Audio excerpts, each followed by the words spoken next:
Баршаңызға қайырлы күн достар, каналыма қош келдіңіздер. Бүгін сіздермен қырыққабат пен қызылшаны тұздап банкіге жабудың ең оңай және ең дәмді рецептімен бөлісемін.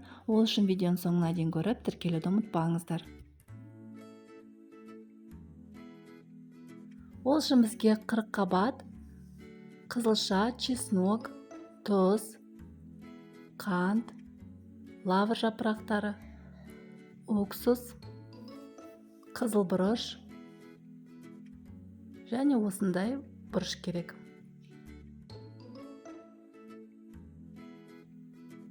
Қырыққабаттың дәл осындай қатты жерін алып тастаймыз, пайдаланбаймыз. Видеодағыдай турап шығамыз.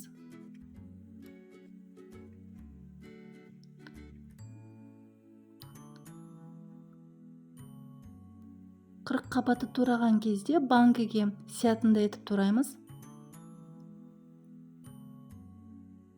Дәл осындай көлемінде болса өте ыңғайлы болады.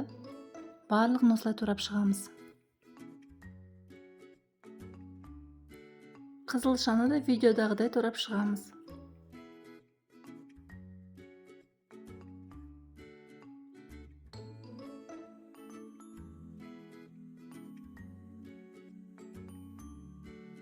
Әр банкіге бір қызыл бұрыштан саламыз.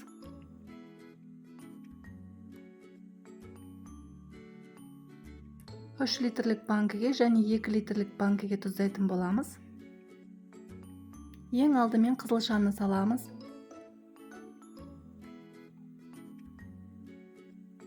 Содан кейін капусталарымызды салып шығамыз.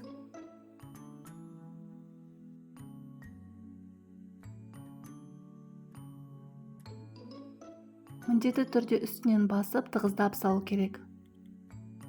Содан кейін лавр жапырақтарын, чеснокты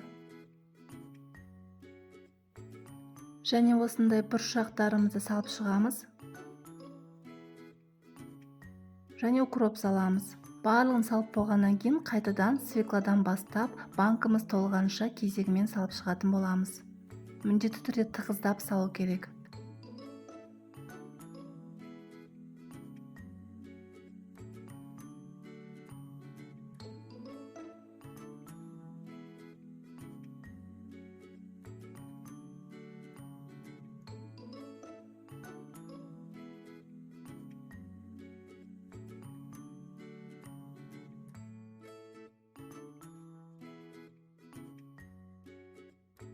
Ең соңында қызыл бұрыштарымызды салып шығамыз.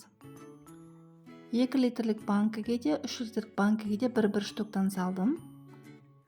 Және барлығын салып болғаннан кейін қайнап тұрған ыстық суымызды толтырып құямыз.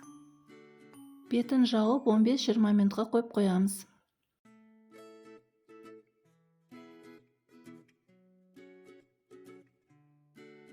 Он 15 минуттан кейін суын төгіп тастаймыз, ол суды пайдаланбаймыз.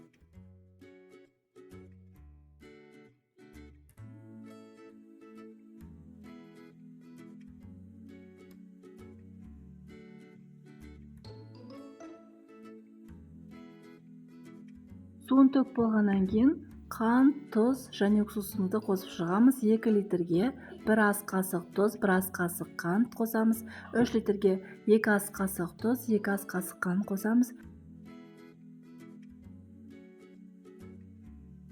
Және ең соңында 70% уксусты құямыз. 2 литрге толтырмай жарты чайный ложка, ал 3 литрге толтырып 1 чайный ложка құямыз.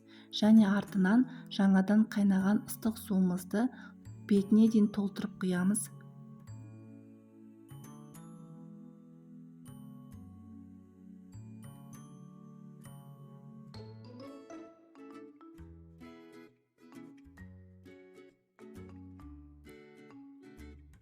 Банкінің бетін жауып болғаннан кейін осылай аунатып шығамыз.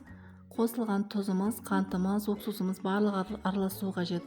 Және төңкеріп, жылы орамалмен 1 күнге қойып қоямыз. Егер видео сіздерге ұнаса, комментарий қалдырып, лайк басуды ұмытпаңыздар.